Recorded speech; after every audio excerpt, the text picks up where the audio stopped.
হিসাবে গ্রহণ করেছেন। এটা আমার কথা নয়, এটা স্বয়ং আল্লাহ রাসূল সাল্লাল্লাহু আলাইহি ওয়াসাল্লাম স্পষ্ট করে দিলেন। বাস্তবে দেখুন, আজকে ইসলাম যেগুলি হারাম করে দিয়েছে, আল্লাহ হারাম করে দিয়েছেন কি? শিরক। আল্লাহ হারাম অনেক বিষয় করে দিয়েছেন, তার মাঝে সবচেয়ে প্রথম হলো শিরক।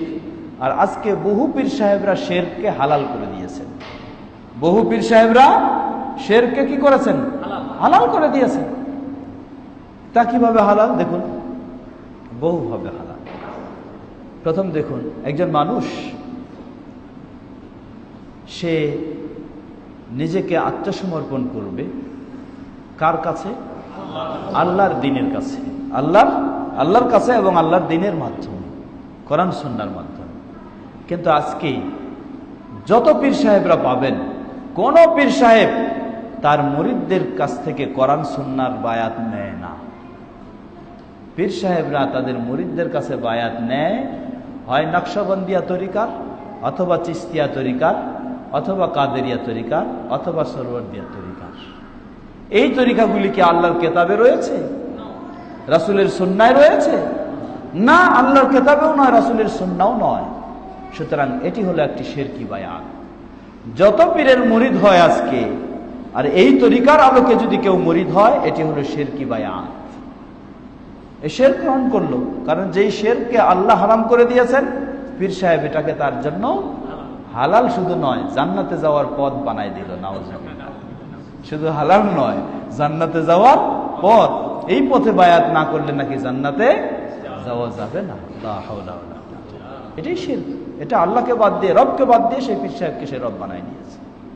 এই ধরনের বহু বিষয় রয়েছে, অগণিত অসংখ্য রয়েছে। এই যে আপনাদের বসুন্ধরায়, সেখানে গিয়ে দেখুন, মসজিদে নাকি এক মসজিদে কি লিখে দেওয়া আছে? যারা জোরে আমিন বলবে তারা এই মসজিদে প্রবেশ করবে না, এই মসজিদে সালাত আদায় করবে না। এটা কার দিন? এটি আল্লাহর পক্ষ থেকে রাসূল সাল্লাল্লাহু আলাইহি ওয়াসাল্লামের দিন কি এই ছিল? কখনো নয়। এটি তাদের মন গড়া দিন।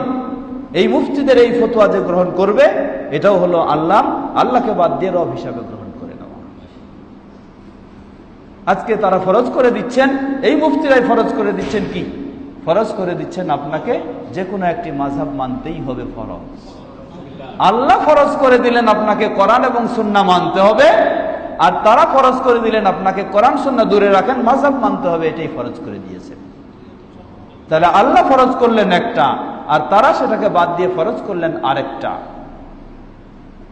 এটাই হলো ইত্তাখাযু আহবারাহুম ওয়া রুহবানাহুম আরবাবাম মিন দুনিল্লাহ। আল্লাহকে বাদ দিয়ে তাদের এই আলেমদেরকে তারা রব হিসাবে গ্রহণ করে নিয়েছে। এই মুফতিদের এই ফতোয়া কোনো মানুষ যদি, কোনো মুসলিম যদি মেনে এইভাবে এগুলিকে ফরজ হিসাবে গ্রহণ করে, কোনো সন্দেহ নেই তারা আল্লাহকে বাদ দিয়ে এই মুফতিদেরকে রব হিসাবে গ্রহণ করে নিয়েছে। কারণ যেটাকে আল্লাহ ফরজ করেননি, সেটাকে কেউ যদি ফরজ করে দিয়ে থাকে, তাহলে অবশ্যই আল্লাহর বিধান বাদ দিয়ে এই মুফতিদের। ঠিক তেমনই হবে, এটা হলো ধর্মীয় পরিবেশে। আর আরেক পরিবেশের কথা তো বলার অপেক্ষা রাখে না, আরেক পরিবেশের কথা বলার অপেক্ষা রাখে না। আজকে আমরা মুসলিম বলে পরিচয় দেই, কিন্তু আল্লাহর উপর আস্থা রাখাটাও আমাদের জন্য বৈধ নয়। আমরা মুসলিম বলে পরিচয় দিচ্ছি, কিন্তু আল্লাহর উপর আস্থা রাখবো এটাও সাহস পাচ্ছি না। আল্লাহর উপর আস্থা রাখবো, এই কথাটা মেনে নিব, এটাও আমাদের সাহস নেই। তাহলে আল্লাহর উপর যদি আস্থা নাই, আস্থা কার উপর? শয়তানের উপর। হয় আল্লাহর উপর আস্থা, নয় শয়তানের উপর আস্থা, আর ভিন্ন কিছু নেই। হয় আল্লাহর উপর, নয় শয়তানের উপর। অতএব সব পরিবেশেই কোন পর্যায়ে আমরা চলে গেছি একটু চিন্তা করা দরকার। রাসূল সাল্লাল্লাহু আলাইহি ওয়াসাল্লাম বললেন, ওয়ালা ইয়াত্তাখিযা বা'দুনা বা'দান আরবাবাম মিন দুনিল্লাহ। আল্লাহ সুবহানাহু ওয়া তাআলা বলছেন, জেনে রাখো সেই এক বাণীর দিকে ফিরে আসবো আমরা। সেই বাণীটি কি? আমরা আল্লাহকে বাদ দিয়ে কাউকে রব হিসাবে গ্রহণ করব না। এর মানে আল্লাহকে বাদ দিয়ে কাউকে বিধানদাতা হিসাবে গ্রহণ করব না, আল্লাহকে বাদ দিয়ে কাউকে আনুগত্যের অধিকারী হিসাবে গ্রহণ করব না।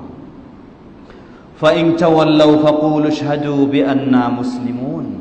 যদি তারা মুখ ফিরিয়ে নেয়, তাহলে জানিয়ে রাখো, জানিয়ে দাও, বিআন্না মুসলিমুন, আমরা তো সেই আল্লাহর কাছে আত্মসমর্পণ করেছি, সুতরাং আমাদের এটাই পথ, আমরা ভিন্ন দিকে যেতে পারি না, তোমরা হয়তো যেতে পারো, কিন্তু আমরা যেতে পারি না, আমরা সেই আল্লাহর পথে। কল আবু সুফিয়ান, এই চিঠিটা বের করে হেরাক্কাল তাদের সামনে, আবু সুফিয়ানের সবার সামনে এই চিঠিটা বের করে শোনালেন। কল আবু সুফিয়ান ফালাম্মা ক্বালা মা ক্বাল, হেরাক্কাল যখন এই চিঠিটা বের করে সবার সামনে শোনালেন, ওয়া ফারাগা মিন কিরাআতিল কিতাব, শোনানো হলো, কাসরা ইনদাহু আস-সাখাব, হেরাক্কাল তো নিজের আবেগে অনেক কিছু বললেন, কিন্তু অনেক সময় দেখা যায় কি কোনো মানুষ হক জিনিসটা বোঝার সুযোগ পেয়েছে, কিন্তু তার চেলা চামুন্ড যেগুলি, এগুলির জ্বালায় সেই হক জিনিসটাকে কি করতে পারে না, ধরে থাকতে পারে না। আজকে আমাদের অনেক মসজিদের ইমামদের অবস্থাও কিন্তু এই রকম। ইমাম সাহেব বুঝতেছেন ভিতরে ভিতরে যে আসলে এটাই হলো হক, এটাই হলো সত্য, কিন্তু ইমাম সাহেব যদি এটাকে ঘোষণা দিতে যান, তাহলে মসজিদ কমিটির সদস্যরা বলেন আর সাধারণ মুসল্লিরা বলেন, এদের জ্বালায় বা এদের মানে উল্টা চাপে ইমাম সাহেব আর সেখানে থাকতে পারবেন না। বাধ্য হয়ে সেই ইমাম সাহেব কি করেন, তখন যেভাবে চলছে চলতেই থাক, যেভাবে চলছে চলতেই থাকে, এই পর্যায়ে চলে যায়। কিন্তু এটি যাওয়া ঠিক নয়। হেরাক্কেলের অবস্থাটাও সেই রকমই হলো। যখন এই চিঠিটা পড়ে শেষ করলেন, আর তিনি আগে তো অনেক কিছু বললেন, আগে তো বললেন যে এই সেই নবী যার নবুয়ত, যার দিন, যার সাম্রাজ্য আমার পায়ের নিচে যে মাটি রয়েছে এখান পর্যন্ত পৌঁছে যাবে, আমি যদি তার কাছে থাকতাম, আমার মতো আজিমুর রোম সাম্রাজ্যের মহান নায়ক, আমি তার 2 পা ধৌত করে দিতাম। এসব কিছু যখন বললেন, চিঠি পড়ে শোনালেন, কাসুরা ইনদাহু সাখাব, এখন এই চেলা চামুন্ড যারা, এরা খুব হইচই শুরু করে দিল, বাপদাদার দিন এতদিন ধরে মেনে আসলাম, আর আপনি এখন নতুন কথা আমাদের সামনে নিয়ে আসে শোনাতে চাচ্ছেন? এতদিন বাপদাদার দিন মেনে আসলাম, এই সেই।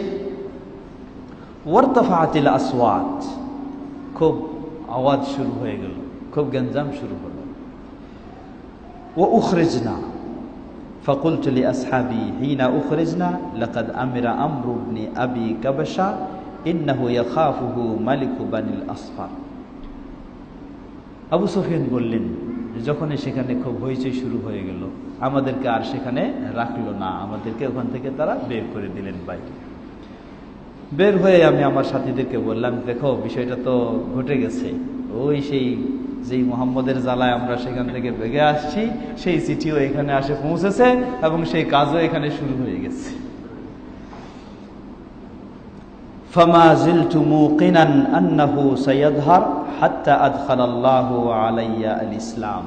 আবু সুফিয়ান বলছেন, সেই দিন থেকে, যেই দিন ওই সেই হেরাক্কালের দরবারে গিয়ে এই পরিস্থিতিটা দেখলাম, সেদিন থেকে আমার ভিতরে একটা বিশ্বাস জাগলো যে এই ইসলাম, এটাকে কখনো ধরে রাখা যাবে না, কখনো এটাকে চাপায় রাখা যাবে না, এটাকে কখনো আবদ্ধ করে যাবে না, এক জায়গা থেকে আরেক জায়গায় দেশান্তর করেও এটাকে কখনো শেষ করা যাবে না।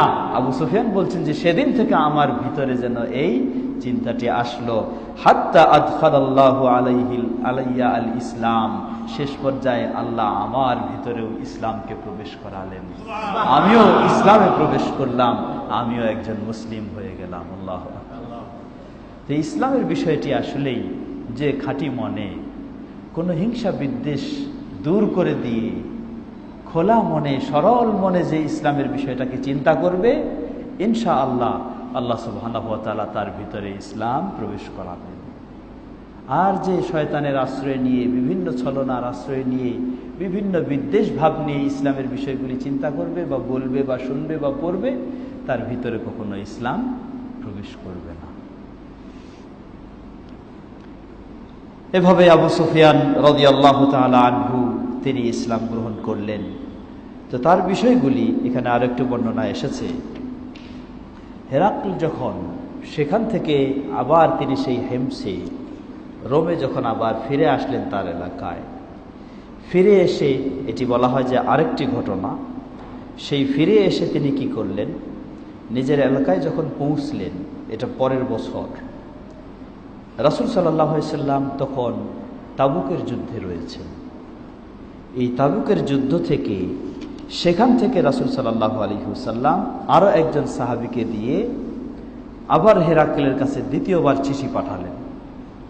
দ্বিতীয়বার চিঠি পাঠালে হেরাক্লের কিন্তু প্রথমে সেই বিষয়টা তার ভিতরে তো আবদ্ধ হয়ে আছেই যে ইসলাম সত্য, কোনো সন্দেহ নেই। আবার তিনি কি করলেন, সেই জায়গায় এসে আবার তার সেই সভাসদ নিয়ে বসলেন, তার সেই কি বলে হল রুমের ভিতরে, দরবার রুমের ভিতরে সকলকে নিয়ে বসলেন, দরজা বন্ধ দিয়ে সকলকে নিয়ে বসে তাদের কাছে এই বিষয়টা আবার তুললেন যে এই সেই চিঠি এসেছে, যে চিঠির অবস্থা হলো এই সব কিছু বললে এভাবে বললেন। হেরাক্কাল বললেন, ইউয়াফিকু রা'য়া হেরাক্কাল আলা ফুরুজিন নবী ওয়া আন্নাহু নবিয়্যুন ফাআযিনা হেরাক্কাল লিউদামাইর রূম ফি দাসকারাতিন লাহু বিহিমস সুম্মা আমারা বিআবওয়াবিহা ফাগুল্লিকাত সুম্মা তালাআ ফাকালা ইয়া মা'শারার রূম হাল লাকুম ফিল ফালাহি ওয়ার রুশদি ওয়া আন ইয়াসবুতা মুলকুকুম ফাতুবাইউ হাদান নবী فحاسوا حيسة حمر الوحش إلى الأبواب فوجدوها قد غلقت فلما رأى هرقل نفرتهم وأعيش من الإيمان قال ردوهم علي। হেরাক্ল আবার সভাসদ নিয়ে বসলেন, এই হল রুমের দরজা বন্ধ করে দিলেন, সবাই এখন ভিতরে রুদ্ধদ্বার বৈঠক চলছে।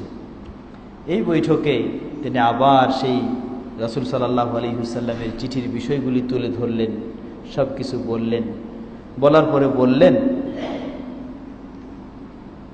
তাদেরকে বললেন যে সুম্মা আমারা বিআবু, দরজা বন্ধ করে দাও। অতঃপর বললেন যে ইয়া মা'শারার রোম, হে রোম সাম্রাজ্যের মানুষেরা, হাল লাকুম ফিল ফালাহি ওয়ার রুশদি ওয়া আন ইয়াসবুতা মুলকুকুম ফাতুবাইউ হাদান নবী, তোমরা কি কল্যাণ চাও, তোমরা কি সঠিক পথ চাও, তোমরা কি চাও যে তোমাদের সাম্রাজ্য তোমাদের হাতেই বহাল থাকবে, তোমাদের অধীনস্থই থাকবে?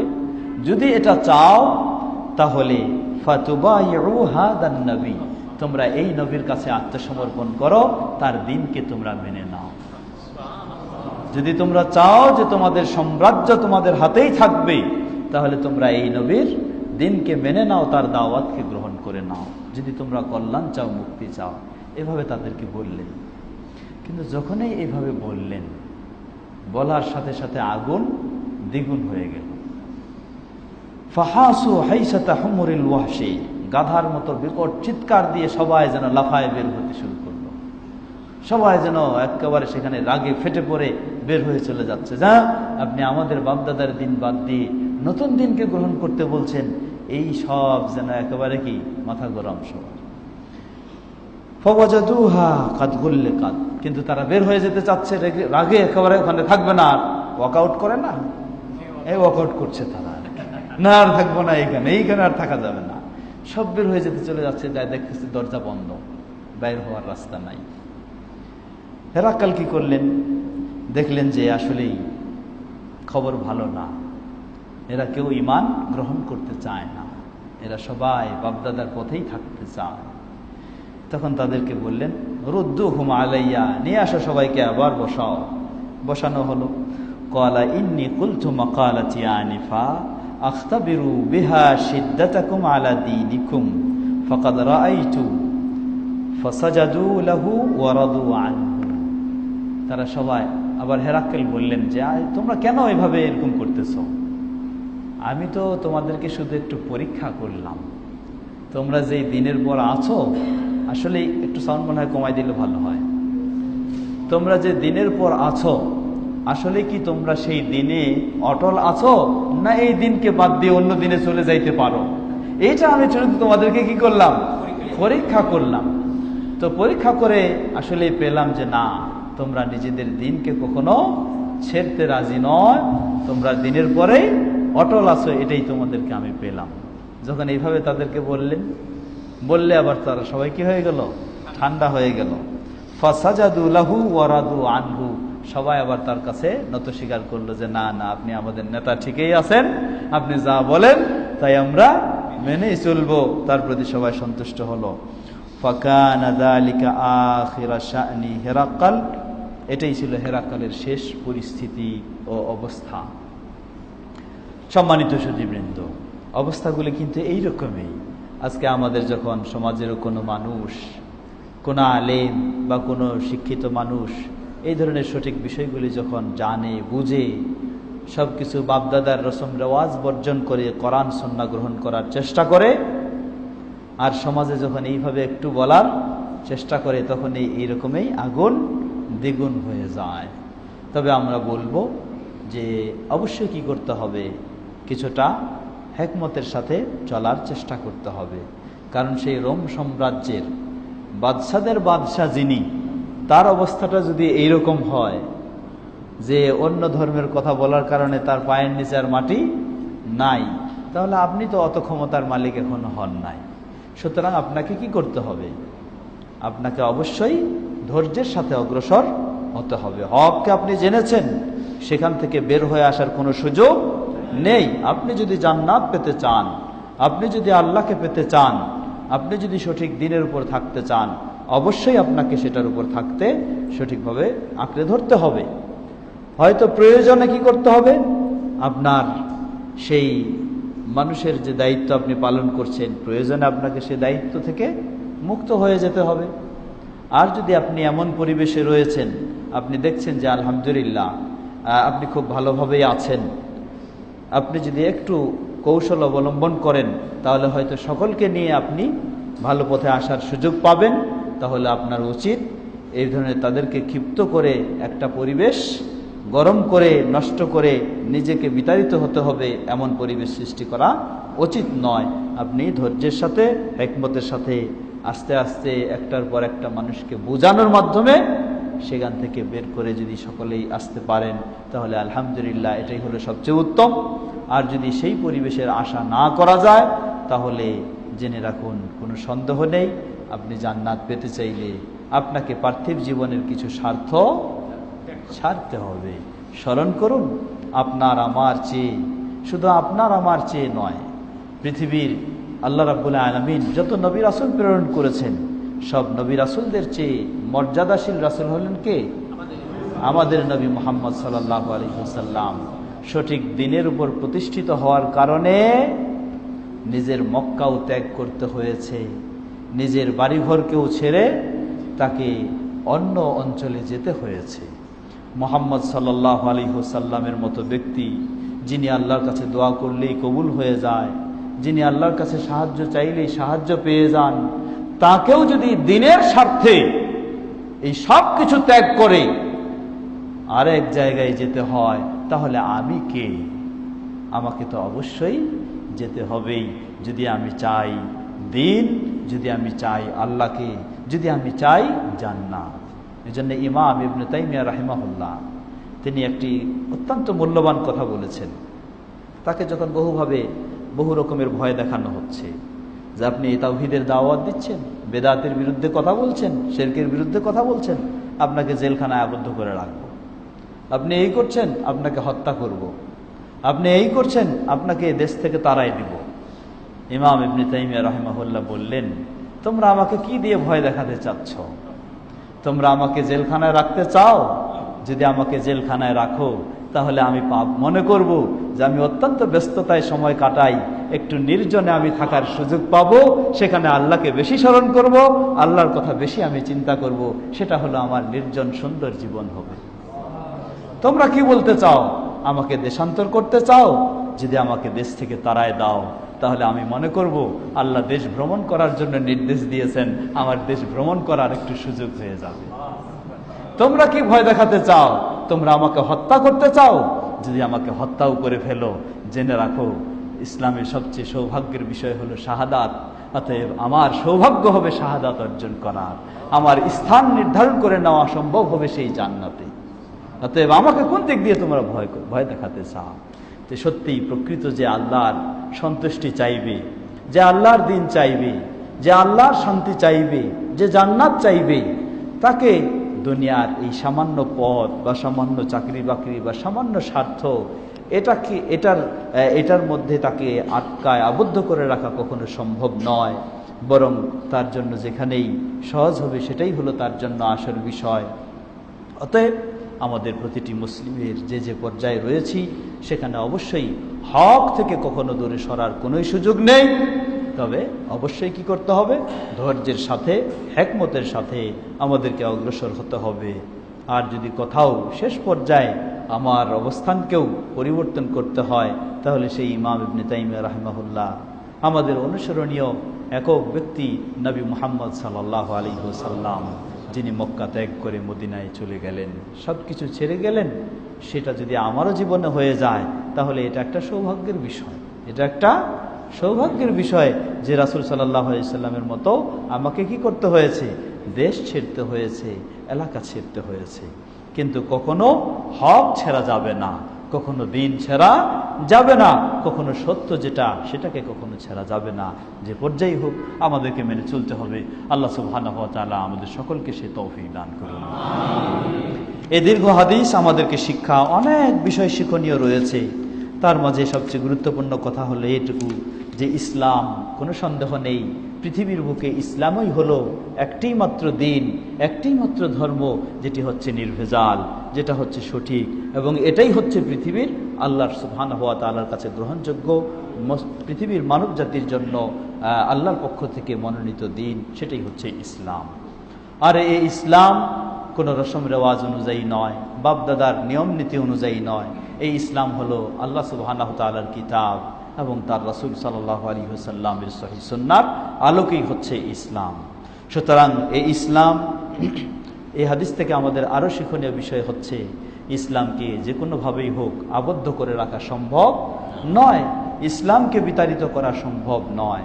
কারণ ইসলাম কোনো মানুষের, কোনো গোষ্ঠীর ধর্ম নয়, কোনো ব্যক্তির দিন নয়, কোনো দেশের দিন নয়। এটা হচ্ছে আল্লাহ সুবহানাহু ওয়া তাআলার দিন, আল্লাহর দিন। অতএব আল্লাহর পৃথিবী যদি থাকে তাহলে আল্লাহ সুবহানাহু ওয়া তাআলা যতদিন পৃথিবীতে দিন রাখবেন ততদিন পৃথিবীর কোনো শক্তির এই দিনকে পৃথিবী থেকে তাড়ানো সম্ভব নয়। বরং রাসূল সাল্লাল্লাহু আলাইহি ওয়াসাল্লাম সুসংবাদ দিয়েছেন, এমন এক পরিবেশ আসবে, এমন এক সময় আসবে যখন পৃথিবী থেকে সকল মতবাদ ও ধর্ম বিতাড়িত হবে, পৃথিবীতে গোটা বিশ্বে ছড়িয়ে যাবে, প্রতিষ্ঠিত হবে একটি দিন, সেটির নামেই হলো ইসলাম। আর সেই ইসলাম কেমন ইসলাম? কোনো মাযহাবী ইসলামও নয়, সেটা হচ্ছে ইমাম মাহদী তিনি যখন আসবেন, সেটা হলো আলা মানহাজিন নবুওয়া, নবী সাল্লাল্লাহু আলাইহি ওয়াসাল্লাম যেই পথ পদ্ধতির আলোকে ইসলাম পালন করেছিলেন, প্রচার প্রসার করেছিলেন, প্রতিষ্ঠা করেছিলেন, সেই পথ পদ্ধতির আলোকেই প্রতিষ্ঠিত হবে ইসলাম, গোটা বিশ্বে ছড়িয়ে যাবে ইসলাম ইনশাআল্লাহ। সুতরাং আমরা হয়তোবা সাময়িকভাবে কোনো সময়ে, কোনো দেশে, কোনো শাসনামলে, কোনো এলাকায় বিভিন্ন সমস্যার সম্মুখীন হতে পারি, এটাই হলো স্বাভাবিক, এটা অস্বাভাবিক নয়, এটাই স্বাভাবিক, দুনিয়ার বিষয় এটাই। এজন্য হাদিসে বলা হয়েছে আর দুনিয়া সিজনুল লিল মুমিন, দুনিয়া মুমিনদের জন্য আরামের স্থান নয়, আরামের স্থান মুমিনদের জন্য হলো জান্নাত, মুমিনদের জন্য আরামের স্থান হলো জান্নাত। ওয়া জান্নাতুল লিল কাফির, দুনিয়াটা হচ্ছে আরামের জায়গা অমুসলিমদের জন্য, কাফিরদের জন্য। তাই দেখবেন যে তারা দুনিয়ার শান্তি খুঁজতে খুঁজতে তাদের যেন মানবতাও আজকে হারিয়ে গেছে। হ্যাঁ, পশু পাখির মতো, কুকুরের মতো জীবনযাপন করছে তারা আজকে তারা কুকুরের মতো, গরু ছাগলের মতো জীবনযাপন করছে সেই অমুসলিম সমাজ। তাদের মাঝে মানবতা পর্যন্ত হারিয়ে গেছে, তাদের মাঝে লজ্জা শরম বলতেও কিছু নেই, তাদের মাঝে আত্মবোধ বলতে কিছু নেই, সবকিছুই এগুলি রয়েছে মুসলিমের মাঝে। অতএব মুসলিম পৃথিবীতে কষ্ট হতেই পারে, অসম্ভব নয়। আর মুসলিম এই কষ্টটাকে সে সংবরণ করবে কিভাবে? এই কষ্টকে সে সংবরণ করবে এভাবেই যে দুনিয়া তার স্থায়ী বসবাসের ঠিকানা নয়, তার স্থায়ী বসবাসের ঠিকানা হলো সেই জান্নাত। সেই আখেরাতে তাকে পাড়ি জমাতেই হবে।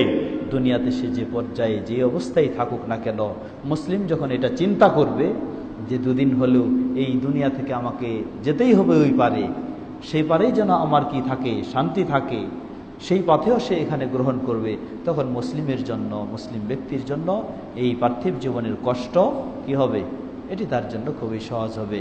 যেমন এর আগে আমরা বলেছি রাসূল সাল্লাল্লাহু আলাইহি ওয়াসাল্লাম ওই সেই মক্কার কঠিন পরিবেশে যখন দাওয়াত দিচ্ছেন, তার দাওয়াত পেয়ে মানুষ ইসলাম গ্রহণ করছে, ইসলামের পথে আসছে, কিন্তু ইসলামের পথে আসার সাথে সাথেই সেই সামাজিকভাবে বিভিন্ন রকমের ষড়যন্ত্র, বিভিন্ন রকমের জ্বালা যন্ত্রণার শিকার হতে হচ্ছে।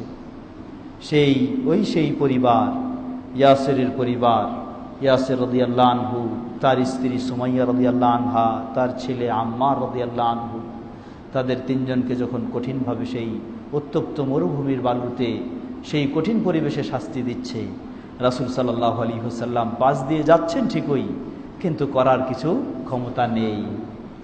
ক্ষমতা নেই।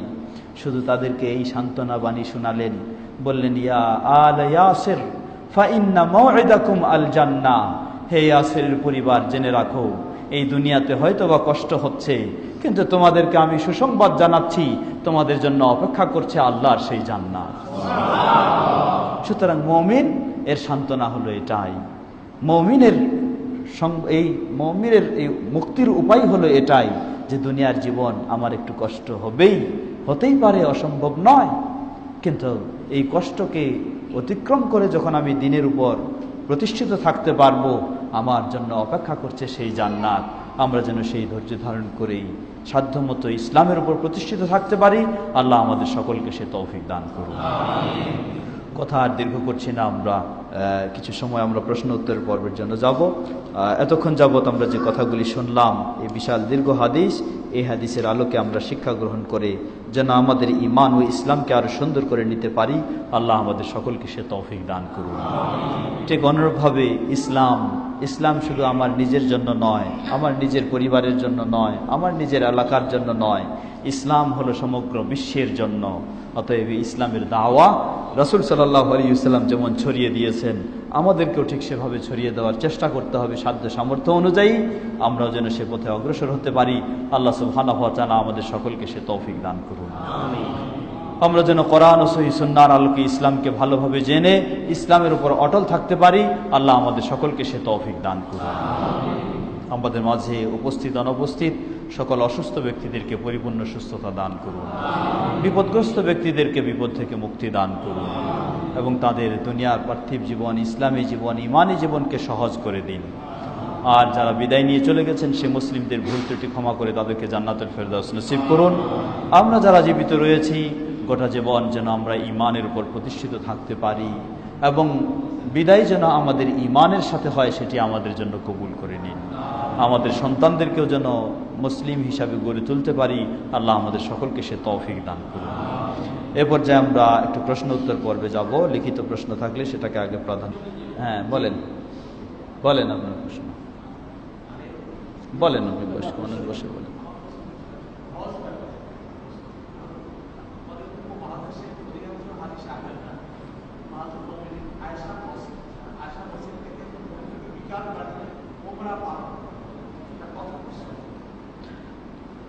প্রশ্ন করেছেন তিনি হজ বিষয়ক। বিশেষ করে ভারতীয় উপমহাদেশের মানুষদের মাঝে এটা বেশি দেখা যায়। তারা হজ করতে যাওয়ার সময় প্রথম উমরা করার পর যতদিন অবস্থান করে, বারবার তারা এহরাম বেঁধে মসজিদে আয়েশা থেকে এহরাম বেঁধে উমরা করেন, পাইকারি উমরা। শ্বশুরের পক্ষ থেকে উমরা, শাশুড়ির পক্ষ থেকে উমরা, শালার পক্ষ থেকে উমরা, শালির পক্ষ থেকে যত রকমের আছে, খালার পক্ষ থেকে, খালুর পক্ষ থেকে, এই পাইকারি উমরা শুরু করে দেন। তিনি প্রশ্ন করলেন যে এটি কতটুকু শরীয়ত সম্মত। জবাব, এটি শরীয়ত সম্মত নয়, বরং এটি একটি বেদাত। কারণ মসজিদে আয়েশা এটি সাধারণত কোনো মিকাত নয়।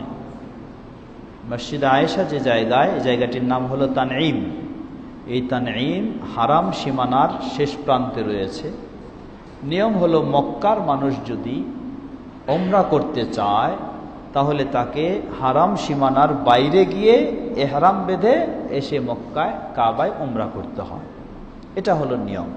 সেই হিসাবে মক্কাবাসীদের জন্য তারা তাদের প্রয়োজনে সেইভাবে উমরা করবে, অসুবিধা নেই, সেটি তাদের জন্য জায়েজ।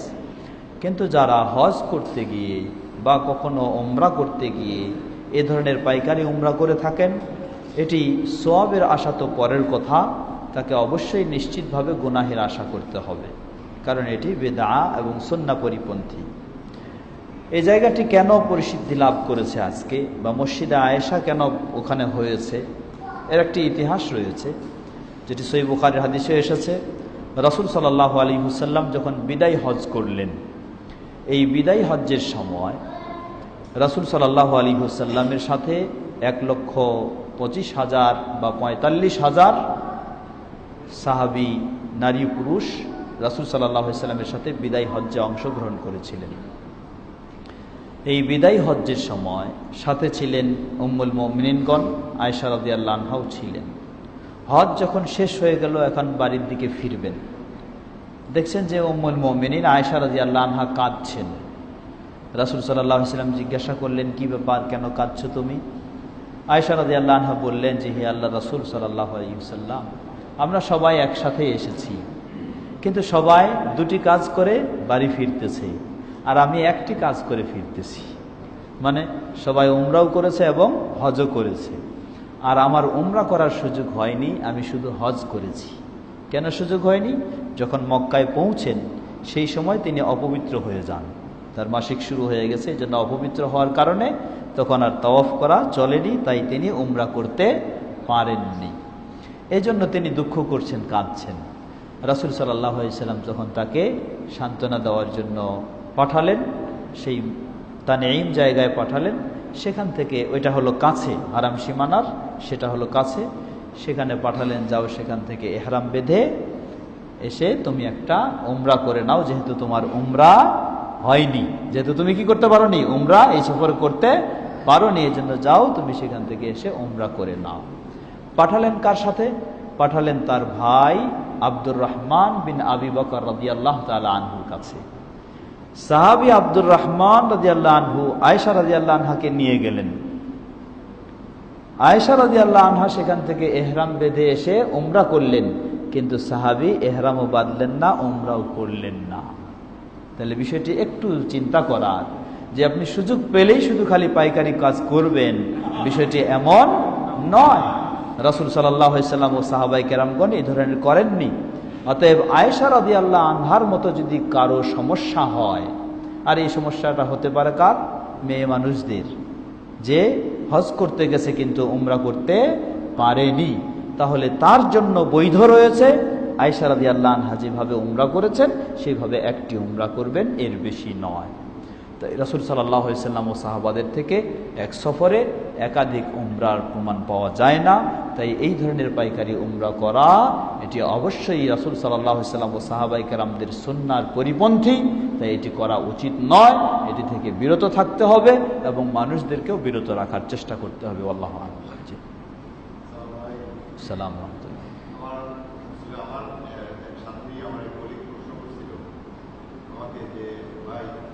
মানুষের মৃত্যু নির্ধারিত কিনা এবং কারো পক্ষ থেকে নির্ধারিত কিনা, কেউ যদি হত্যা করে সেটাও কি নির্ধারিত কিনা, এবং সেটা দলিল চাইছিল, প্রমাণ চাইছিল যে কোরআনে কোন জায়গায় আছে এবং হাদিসে কোন জায়গায় আছে।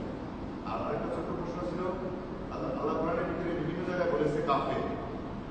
এই কাফের শব্দটা কি আমরা কাউকে ব্যবহার করতে পারবো কিনা, জেনে যে তিনি কাফের, এটাকে ব্যবহার করতে পারবো?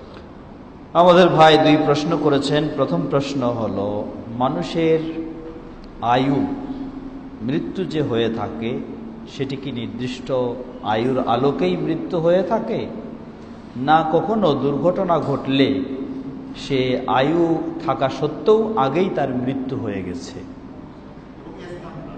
হ্যাঁ, বলছি। জবাব, আল্লাহ সুবহানাহু ওয়া তাআলা সকলের জন্য একটি আয়ু, হায়াত নির্দিষ্ট করে দিয়েছেন, যেটি সহিহ বুখারী মুসলিমের হাদিসে এসেছে। রাসূল সাল্লাল্লাহু আলাইহি ওয়াসাল্লাম বলেন, সর্বপ্রথমে মায়ের জরায়ুতে বীর্য স্থান লাভ করে 40 দিন থাকে, অতঃপর সেই বীর্য সেটি রক্তে রূপান্তরিত হয়, 40 দিন থাকে, অতঃপর সেটি মাংসপিণ্ডে পরিণত হয়, 40 দিন থাকে। এই 340 120 দিন যখন হয়, আল্লাহ সুবহানাহু ওয়া তাআলা ফেরেশতা পাঠান 4টি বিষয় দিয়ে। প্রথম বিষয় হলো আজালুহু, তার আয়ু কতদিন হবে, কতদিন বাঁচবে। দ্বিতীয় হলো আমালুহু রিজকুহু, তার রিজক কি হবে। তৃতীয় হলো সাঈদুন আম শাকি আমালুহু, তৃতীয় হলো তার আমল কীরকম হবে। চতুর্থ হলো সাঈদুন আম শাকিউন, সৌভাগ্যবান হবে না দুর্ভাগা হবে। এই চারটি বিষয় তখন লিখে দেওয়া হয়। তাহলে সহিহ বুখারী ও মুসলিমের এই হাদিস বলে দিচ্ছে যে প্রতিটি মানুষের অবশ্যই একটি নির্দিষ্ট আয়ু রয়েছে, আর সেই আয়ু যার যতটুকু রয়েছে আল্লাহ রাব্বুল আলামিন কোরআনুল কারীমে বলেন, ফাইদা জাআ আজালুহুম লা ইস্তাখিরুনা সাআতাও ওয়া লা ইস্তাকদিমুন, যখন তাদের নির্দিষ্ট আয়ু ঘনিয়ে আসে, মুহূর্তটি ঘনিয়ে আসে, এর এক মুহূর্ত আগেও নয় পরেও নয়, তখনই তার বিদায় পৃথিবী থেকে হয়ে যায়, তাকে বিদায় নিতে হয়। সুতরাং কোনো ব্যক্তি যদি, কোনো ছোট বাচ্চা হয়তো মারা গেল মায়ের কোলেই দুধ পান করা অবস্থায়, এটুকুই ছিল তার আয়ু। একজন সুন্দর সুস্থ যুবক মানুষ রাস্তাঘাটে বের হয়েছে, হঠাৎ অ্যাক্সিডেন্টে এসে মারা গেল, এটাই ছিল তার আয়ু, এর চেয়ে তার বেশি আয়ু নয়। একজন মানুষ এই ধরনের, এখন তো বিভিন্ন রকমের স্ট্রোক হচ্ছে, ব্রেন স্ট্রোক হচ্ছে, আরও হচ্ছে অমুক তমুক, এগুলিতে মারা যাচ্ছে, এটাই হলো তার আয়ু। সুতরাং আয়ুর আগে কেউ মারা যাবে না।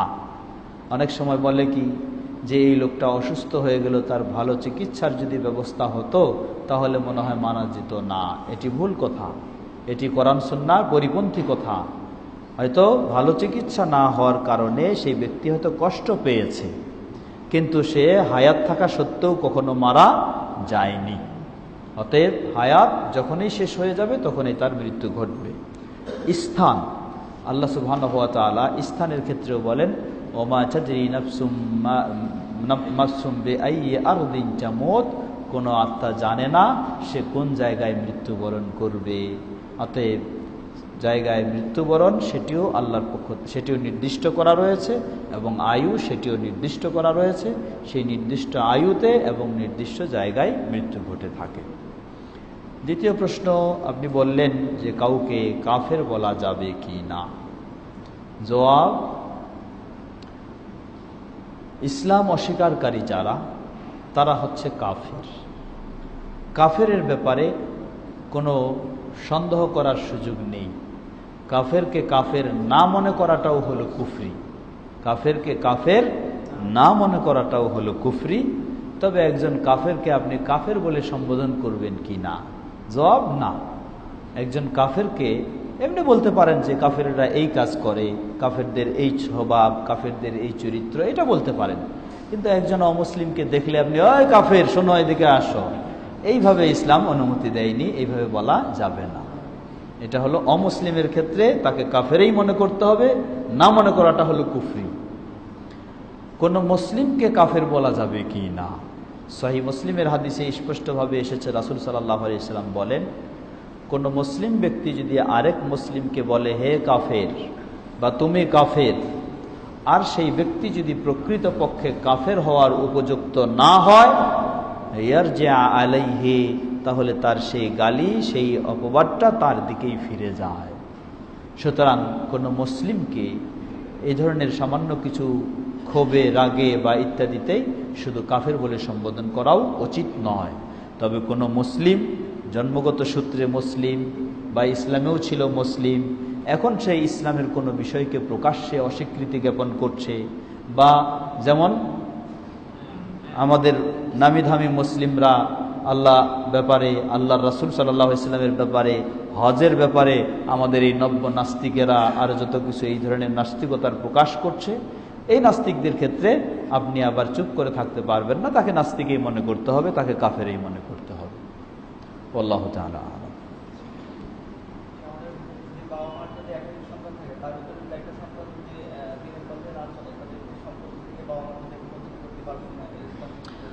আমাদের ভাই প্রশ্ন করেছেন যে বাবা মায়ের একাধিক সন্তান থাকলে কোনো সন্তান যদি বাবা মার অবাধ্য হয়ে যায়, তাহলে সেই সন্তানকে বাবা মার সম্পদ থেকে বঞ্চিত করা যাবে কি না। আমাদের সামাজিক পরিভাষায় যেটা ত্যায্য পুত্র বলা হয়, মানে তাকে অর্জন করবে এই ধরনের। জবাব, বাবা মার সম্পদের অধিকারী হবে, ওয়ারিস হবে সন্তানেরা, বাবা মার মৃত্যুর পরে। কখন? যখন বাবাও যদি মুসলিম হয়, সন্তানও যদি মুসলিম হয়, তাহলে ওয়ারিস হবে। কোনো সন্তান অবাধ্য হওয়ার কারণে যদি সে মুসলিম থাকে, অমুসলিম যদি হয়ে যায়, তাহলে সে ওয়ারিস হবে না। লা ইয়ারিসুল কাফিরু আল মুসলিম, মুসলিমের কাফের কখনো ওয়ারিস হতে পারে না। কোনো সন্তান যদি বেদিন হয়ে যায়, ইসলাম থেকে বের হয়ে গেছে, তাহলে সে মুসলিম মা বাবার বা ভাই বোনের কখনো ওয়ারিস হতে পারবে না। এটা যদি না হয়, এমনিই হয়তো সে বাবা মার অবাধ্য হয়েছে, কিন্তু সে ইসলাম থেকে বের হয়ে যায়নি, তাহলে বাবা মার জন্য কখনো বৈধ নয় তাকে ওয়ারিসি সম্পদ থেকে বঞ্চিত করা, কখনো জায়েজ নয়। কারণ সে বাবা মার অবদ্ধ হওয়ার কারণে সে অপরাধী হবে। আর বাবা মাও যদি তাকে আবার ওয়ারিসি সম্পদ থেকে বঞ্চিত করে, তাহলে বাবা মাও অপরাধী হবে, সুতরাং আমাদের সমাজে যে তেজ্যপুত্র ঘোষণা করে এই ধরনের যে একটি রয়েছে, এটি শরীয়তসম্মত বিষয় নয়। শরীয়তসম্মত বিষয় হলো, কেউ ইসলাম থেকে বের হয়ে গেলে অটোমেটিকভাবে সে সম্পদ থেকে বঞ্চিত হবে, তাকে বঞ্চিত দিলেও দেওয়া জায়েজ হবে না। আর দ্বিতীয় বিষয় হলো, এটা হলো ওয়ারিসি সম্পদের ক্ষেত্রে। বাবা মায়ের জীবদ্দশায় একাধিক সন্তান রয়েছে, এখন এই সন্তানদেরকে তিনি কিছু দান করবেন, কিছু দিবেন। এই দেওয়ার ক্ষেত্রে নিয়ম হলো, সকল সন্তান সমান অধিকার রাখে বাবা মার কাছে পাওয়ার। এখানে ছেলে মেয়েরও পার্থক্য নেই, সকলেই সমান অধিকার রাখে। এই ক্ষেত্রে হয়তো বাবা মা বলতে পারে যে তুমি আমার অবাধ্য হয়ে আছো, আমার কথা শুনছো না, আমার সহযোগিতা দিচ্ছ না, অতএব আমি এদেরকে সহযোগিতা দিব। তুমি যেহেতু আমার সাথে কোনো সম্পর্ক রাখো না, তোমাকে দিচ্ছি না, এটা শাস্তিস্বরূপ। এখানে এই ক্ষেত্রে হয়তো করতে পারে, যেহেতু বাবা মার সে অবাধ্য এবং বাবা মার সহযোগিতায় নেই। কিন্তু সম্পদের ওয়ারিস থেকে বঞ্চিত করার সুযোগ নেই। কোনো বাবা মা যদি জীবদ্দশায় এই করে থাকে যে তুমি যেহেতু অবদ্ধ হয়ে গেছো, তাহলে আমার যত জায়গা আছে এই 3 ছেলে মেয়ের নামে আমি সব এখনই রেজিস্ট্রি করে দিলাম, তুমি যেন না পাও, এটি হারাম, এটি কখনো জায়েজ হবে না। বরং এই জন্য ওই বাবা মাকে জাহান্নামের শাস্তি ভোগ করতে হবে। আল্লাহু আ'লাম।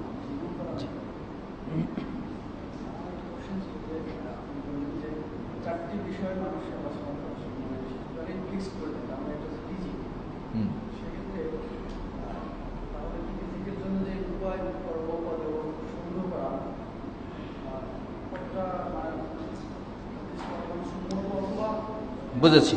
এই ব্যাপারটাকে আলোচনা আমাকে ওই সিস্টেমের মাধ্যমে পরিচালনা করবেন। আরেকটা প্রশ্ন হচ্ছে যে অন ইসলামিক সরকারের আন্ডারে চাকরি বা আমাদের ভাই প্রশ্ন করেছেন, আমরা একটি হাদিস বললাম, এটা আমি বলিনি, হাদিস থেকে বলেছি। আমরা হাদিস বললাম যে মায়ের গর্ভে জরায়ুতে 120 দিন হলে আল্লাহ সুবহানাহু ওয়া তাআলার পক্ষ থেকে ফেরেশতা 4টি জিনিস এসে লিপিবদ্ধ করে দেন, তার মাঝে একটি হলো রিজক। এখন আমাদের ভাই প্রশ্ন করেছেন, এটা যদি সেই সময় লিপিবদ্ধ করে দেওয়া হয়, তাহলে পরবর্তীতে রিজিক অন্বেষণের বিষয়টা কি? আমি কি ব্যবসা বাণিজ্য বা রুজি রোজগারের জন্য আপ্রাণ চেষ্টা করব কি না? কারণ যেহেতু তো আমার একটা নির্দিষ্ট করা আছে। জবাব, এই বিষয়টি হলো তাকদীরের বিষয়। তাকদীরের বিষয়, কোরআন এবং সুন্নাহর আলোকে আমাকে তাকদীরের প্রতি বিশ্বাস স্থাপন করতে হবে, ঈমানের এটি অন্যতম রুকন। এজন্য সাহাবী আব্দুল্লাহ ইবনে ওমর রাদিয়াল্লাহু আনহু বলছেন, সহিহ মুসলিমের প্রথম হাদিস, বলছেন যে কোনো ব্যক্তি যদি উহুদ পাহাড়ের পরিমাণ স্বর্ণ আল্লাহর পথে ব্যয় করে ফেলে আর তাকদীরের প্রতি যদি সে ঈমান না আনে, আল্লাহ তার এই দান কবুল করবেন না। উহুদ পাহাড়ের পরিমাণ স্বর্ণ যদি সে আল্লাহর পথে দান করে, আল্লাহ করবেন না, কারণ সে মুমিন নয়। অমুসলিমের দান কখনো আল্লাহর কাছে গ্রহণযোগ্য নয়। তো এই তাকদীরের প্রতি ঈমান অত্যন্ত গুরুত্বপূর্ণ বিষয়। সুতরাং আমাকে বিশ্বাস করতে হবে এই হাদিসের আলোকে যে আমার রিজক সেটি নির্দিষ্ট, নির্ধারিত। এখন প্রশ্ন, আমি রিজকের জন্য ছোটাছুটি করব কি না? জবাব, আমার রিজক নির্ধারিত, কিন্তু কি ধরনের নির্ধারিত এটা তো আমি জানি না, এটা তো আমার জানা নাই। এই জন্য আমাকে এখন কি করতে হবে? আমি বেঁচে থাকতে হলে, সুস্থ থাকতে হলে, দিনের কাজ করতে হলে, আমার সন্তানদেরকে মানুষ করতে হলে আমার কি দরকার? রুজি রোজগারের দরকার। এই জন্য আল্লাহ সুবহানাহু ওয়া তাআলা নির্দেশ দিয়েছেন, ফাইদা কুদিয়াতিস সালাহ ফান্তাশিরু, সালাত শেষ হয়ে গেছে, বের হয়ে যাও রুজি রোজগারের সন্ধানে। অতএব ইসলামের নির্দেশ হলো আমার রুজি রোজগারের জন্য আমাকে বের হতে হবে এবং বিশ্বাসও রাখতে হবে যে আমার রুজি রোজগার নির্দিষ্টও রয়েছে, এটাও বিশ্বাস রাখতে হবে। আবার রুজি রোজগারের জন্য আমাকে ছুটতে হবে, যেহেতু এটা ইসলামের নির্দেশ। কারণ কি রুজি রোজগার আমার নির্দিষ্ট রয়েছে আমি সেটা জানি না, তবে বিশ্বাস রাখতে হবে আল্লাহ সুবহানাহু ওয়া তাআলা রিজিকের মালিক, তিনি আমার নির্দিষ্টও করেছেন এবং তিনি আমার রিজিকও দিতে পারেন। সেজন্য বিশ্বাস রাখতে হবে, আল্লাহর উপর আস্থা রাখতে হবে এবং রিজিকের জন্য অনুসন্ধান করতে হবে। কারণ বিষয়টি আবার এমনও নয় আমি রিজিকের জন্য ছুটলেই যে আমি রিজিক পেয়ে যাব, বিষয়টি এমন নয়। দেখুন এই যে সেই রিক্সাওয়ালাদের নিয়ে একটু চিন্তা করেন। দুজন রিক্সাওয়ালা, সকালবেলায় এক রিক্সাওয়ালা বের হয়েছে, দুপুর বিকাল পর্যন্ত দেখা যায় যে তার দিনের যে একটা জমা দিতে হয় এই জমাটা এখনো সে তুলতে পারেনি, সারাদিন চলে গেছে। অথচ সেও কি করেছে, ওই সমান সময়ে রিক্সা নিয়ে রাস্তায় ঘুরতেছে। আরেক রিক্সাওয়ালা দেখবেন যে সকালে বের হয়েছে, 2-3 ঘন্টায় তার জমা কেন আরো দিনের রোজগার তার হয়ে গেছে। তাহলে বিষয়টা কি? বিষয়টা আমি পা ঘোরালেই, রিক্সা চালালেই যে আমার রুজি রোজগার হয়ে যাবে, বিষয়টি এমন নয়। রিজিক দিবেন কে? আল্লাহ সুবহানাহু ওয়া তাআলা। আর আমাকে চেষ্টা করতে হবে। আমি রিজিক পেয়েও যেতে পারি সহজে আল্লাহ দিলে, আবার আল্লাহ না দিলে আমি যতই চেষ্টা করি নাও পেতে পারি। তবে এমন করারও সুযোগ নাই যে আল্লাহ যেহেতু রিজিক দিবেন চেষ্টার আর কি দরকার, ঘরে বসেই থাকি, এটা বলারও সুযোগ নাই। এজন্য যেহেতু আল্লাহই নির্দেশ দিয়েছেন কি রিজিকের জন্য বের হয়ে যাও। এটা হলো প্রথম প্রশ্নের জবাব। দ্বিতীয় প্রশ্ন করলেন আপনি অমুসলিম সরকারের অধীনে কর্মরতর হুকুম কি? জবাব, অমুসলিম সরকারের অধীনে কর্মরতর বিষয়ের হুকুম হলো, এখানে দুটো বিষয়। একটি বিষয়, অমুসলিম সরকারের অধীনে আপনি কর্মরত, কিন্তু আপনার কর্মটা সরাসরি ইসলামের সাথে সাংঘর্ষিক কি না। যদি ইসলামের সাথে সাংঘর্ষিক বিষয় হয়ে থাকে তাহলে এই অমুসলিমের অধীনে বা মুসলিম সরকারের অধীনেও ইসলামের সাথে যদি সাংঘর্ষিক হয়ে থাকে তাহলে সেই কাজে জড়িত হওয়া আপনার জন্য জায়েজ নেই। আর যদি সাংঘর্ষিক না হয়ে থাকে তাহলে আপনি করতে পারেন, অসুবিধা নেই। আল্লাহু তাআলা আ'লাম। আজান কয়টায়? 8টায়, আর 10 মিনিট। জি, আর একটা প্রশ্ন শুনবো আমরা। ডেটটা ঘোষণা কবে? যেটা আগামী প্রথম সপ্তাহের 5 তারিখ মনে হয়, একটু দেখে নেন। জি ওয়ালাইকুম। জি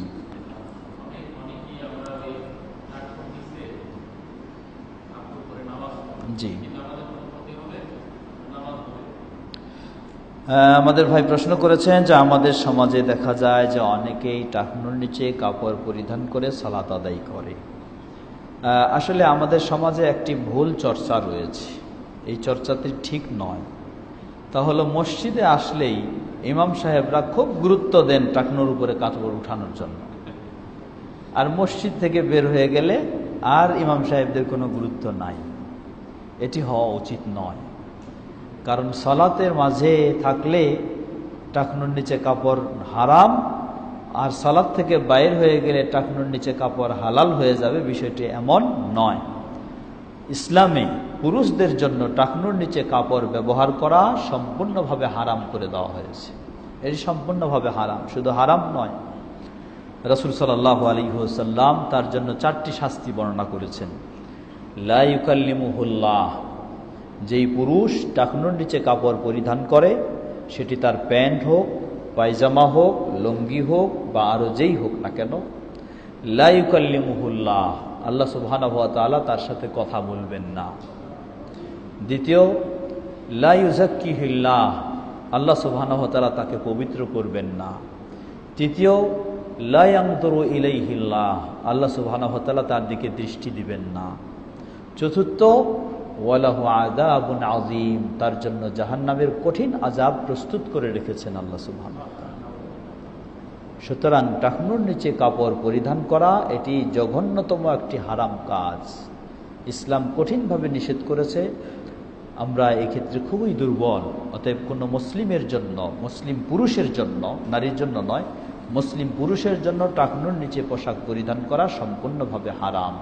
তিনি আরব হন আর অনারব হন, তিনি আলেম হন আর সাধারণ মানুষ হন, সকলের জন্য সেটি হারাম। এবং হারাম সালাতের ভিতরেও হারাম, সালাতের বাইরেও হারাম। এখন প্রশ্ন আরেকটু হলো, সুতরাং আমাদের সকলকে সচেতন হতে হবে। আল্লাহ আমাদের সবাইকে সে তৌফিক দান করুন। প্রশ্ন হলো, সালাতের ভিতরে যদি কারো থাকে তাহলে সালাতের কোনো ক্ষতি হবে কি না? জবাব, যতটুকু এক হাদিসের মাঝে পাওয়া যায় যে এক ব্যক্তির সালাতে ছিল, তাই তাকে বারবার রাসূল সাল্লাল্লাহু আলাইহি ওয়াসাল্লাম নির্দেশ করলেন ওযু করার জন্য। হাদিসটি মূলত সহিহ নয়। তো সালাতে থাকা অবস্থায় আরেকটি ইবনে মাজার হাদিসে পাওয়া যায় যে আল্লাহ সুবহানাহু ওয়া তাআলা টাকনুর নিচে যার কাপড় তার সালাত কবুল করবেন না। এই হাদিসে নিয়েও কিছু কথা রয়েছে, কেউ এটাকে যঈফ বলেছেন। তো মূলত আমরা বলবো যে সালাতের জন্য বিশেষত্ব নয়, বরং সালাতে টাকনুর নিচে কাপড় থাকলে নির্দেশ যখন ইমাম সাহেবরা দেন তখন কি করে মানুষ নিচ থেকে ভাঁজ করে নেয়। এই সালাতের মাঝে কাপড় ভাঁজ করে রাখাও নিষেধ করা হয়েছে, আল্লাহ রাসূল সাল্লাল্লাহু আলাইহি ওয়াসাল্লাম নিষেধ করেছেন, সহিহ বুখারীর হাদিস। সালাতেরত অবস্থায় কাপড় ভাঁজ করে রাখা নিষেধ, তো এই ধরনের নিচের দিকে ভাঁজ করাও উচিত নয়। তাই উচিত হলো পুরুষের একেবারে কি করবে, একেবারে কেটে ফেলবে। কারণ অন্য সহিহ বুখারীর হাদিসে এসেছে, আল্লাহ রাসূল সাল্লাল্লাহু আলাইহি ওয়াসাল্লাম বলছেন, মা আসফালাল কাবাইনে ফাফিন নার, টাকনুর নিচে যা যাবে এটা জাহান্নামে যাবে। টাকনুর নিচে যা ঝুলবে নামবে এটা জাহান্নামে যাবে, জাহান্নামে নিয়ে যাবে। তা আপনার এটা যদি আপনাকে জাহান্নামে নিয়ে যায় তাহলে আপনি কিভাবে এটাকে রাখতে পারেন? সুতরাং আর বিষয়টি আমরা খুবই গাফেল, শুধুমাত্র কি একটু হয়তো খারাপ লাগবে, হ্যাঁ একটু উপরে উঠা আছে, এই জন্য আমরা এটা কাজ করে থাকি। অথচ এটা এমন একটা কাজ, আপনি যদি এটাকে কেটে ফেলেন বা এইভাবে টাকনুর উপরে পরিধান করেন, আপনাকে সমাজেও আপনাকে কি করবে না, কোনো বেগ পেতে হবে না। এটা নিজ স্বাধীনভাবে আপনি এটা করতে পারেন, তাই সেটা করা উচিত। আল্লাহ আমাদের সে তৌফিক দান করুন। আল্লাহ। তাহলে আপনার প্রশ্নের শেষ প্রশ্ন ইনশাআল্লাহ। জি,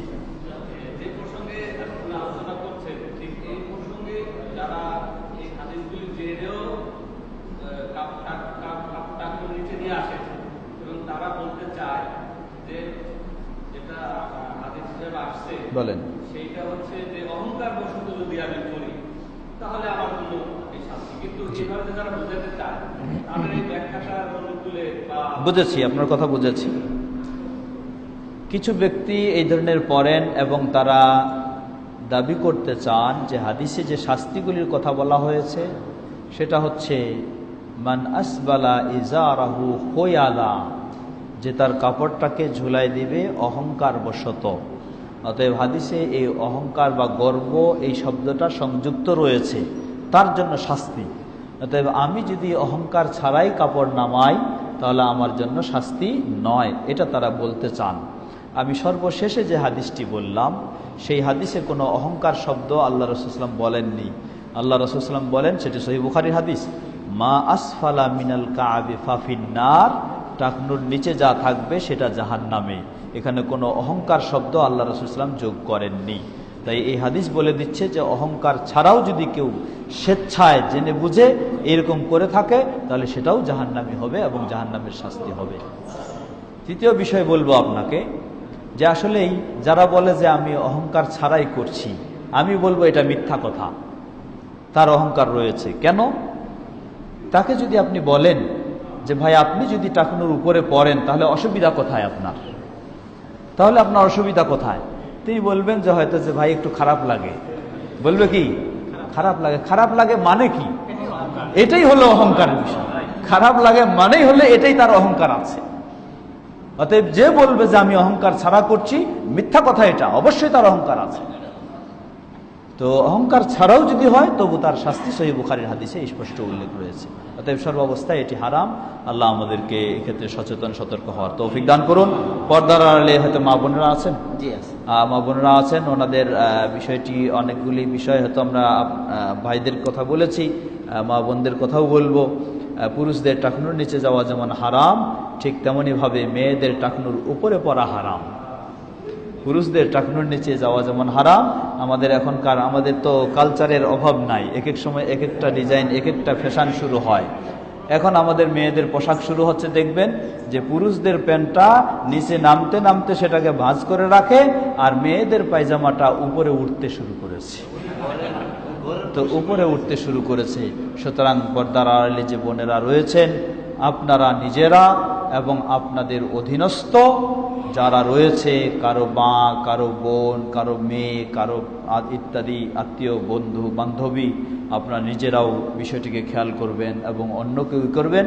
নিজে মাহরামদের সাথে ঘরের মধ্যে যদি করে সেটাতে অসুবিধা নেই, কিন্তু বাড়ি থেকে বাইরে যখনই বের হবে অবশ্যই একজন মেয়ের পা টাকনুর নিচে পর্যন্ত তার কাপড় থাকতে হবে। পায়ের পিঠটাও যদি ঢাকা যায় সেটি হচ্ছে সবচেয়ে উত্তম, সেটাই হওয়া উচিত। সুতরাং আপনারাও এ বিষয়ে সচেতন হবেন।